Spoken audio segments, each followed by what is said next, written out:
Telangana phone tap కేసులో మరో కీలక పరిణామం చోటు చేసుకుంది. కేంద్ర మంత్రి బండి సంజయ్ సన్నిహితులు అనుచరుల ఫోన్ ట్యాప్ కు గురయ్యాయి. బండి సంజయ్ యాక్టివిటీని తెలుసుకునేందుకు పక్కనే ఉన్న వారి ఫోన్లు ట్యాపింగ్ చేశారంటూ బీజేపీ ఆరోపణలు చేసింది. ఈ నేపథ్యంలో Karimnagar parliament BJP convener Praveen రావుకి సిట్ నుంచి పిలుపొచ్చింది. బీజేపీ ఆరోపణల నేపథ్యంలో తాజాగా సిట్ నుంచి వారికి పిలుపొచ్చింది. ఫోన్ ట్యాపింగ్ అయినట్లుగా గుర్తించడంతో స్టేట్మెంట్ ఇవ్వాలని సిట్ అధికారుల నుంచి పిలుపు అందినట్లు తెలుస్తోంది. దీనికి సంబంధించి మరింత తాజా సమాచారం అందించడానికి మా ప్రతినిధి గోపాలకృష్ణ సిద్ధంగా ఉన్నారు. గోపాలకృష్ణ, అప్డేట్స్ చెప్పండి.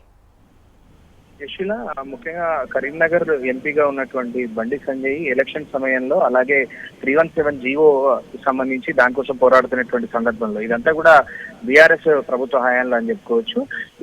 ఈ సందర్భాల్లో ముఖ్యంగా కొంత బీఆర్ఎస్ అప్పుడు ఉన్నటువంటి ప్రభుత్వానికి బండి సంజయ్ కి మధ్య తీవ్రంగా ఉద్రిక్తాల పరిస్థితుల్లో కనిపించాయి. ఈ నేపథ్యంలో బండి సంజయ్ అనుచరుల వర్గానికి సంబంధించినటువంటి కొంతమంది అలాగే బంధువులకు సంబంధించిన ఫోన్లు ట్యాప్ అయినట్టుగా ఆయన గతంలో కూడా ఆరోపణలు చేశారు. ఇప్పుడు ఫోన్ ట్యాపింగ్ విషయంలో దర్యాప్తు చేస్తున్నటువంటి సిట్ బండి సంజయ్ పక్కనే ఇప్పుడు ముఖ్యం ఆయన పక్కనే ఉన్నటువంటి ప్రవీణ్ రావు అనేటువంటి వ్యక్తికి నోటీసులు జారీ చేశారు. తన ఫోన్ ట్యాప్ అయినట్టుగా తెలిసింది. సో వచ్చి స్టేట్మెంట్ సంబంధించినటువంటి అంశాలు రికార్డ్ చేసుకోవాల్సి ఉంది కాబట్టి రావాల్సిందిగా వాళ్ళు నోటీస్ అయితే పంపించారు.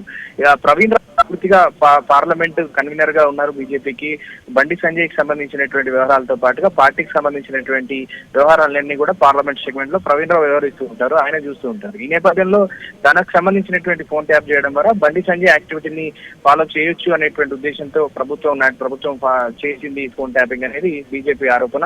అలాగే కొంతమంది తనకు సంబంధించినటువంటి మరికొంతమంది ఫోన్లు కూడా ట్యాపింగ్ జరిగినట్టుగా సంజయ్ ఆరోపించారు. ఇప్పుడు సిట్ ఒక్కసారిగా సంజయ్ పక్కనే ఉన్నటువంటి ప్రవీణ్ రావుకు పిలుపు ఇవ్వడంతో ఫోన్ ట్యాపింగ్ సంబంధించిన ఆరోపణలు నిజమేనా అనేటువంటి ఒక ఆరోపణలు అయితే వస్తా ఉన్నాయి. గతంలో జరిగినటువంటి విషయాలు ముఖ్యంగా 317 జీవోకి సంబంధించిన అంశం కావచ్చు, ఎలక్షన్ సందర్భంలో కావచ్చు, బండి సంజయ్ యాక్టివిటీ ముందుగానే తెలిసిపోయి పోలీసులు కొన్ని చోట్ల అరెస్టులు చేయడం ఇవన్నీ కూడా చేసినటువంటి సందర్భం ఉంది. కాబట్టి ఇదంతా ఫోన్ ట్యాపింగ్ ద్వారానే జరిగింది అనేది బండి సంజయ్ వర్గం ఆరోపణ. ఇప్పుడు పిలుపు రావడంతో ఇదంతా నిర్ధారించుకుంటున్నారని చెప్పాలి.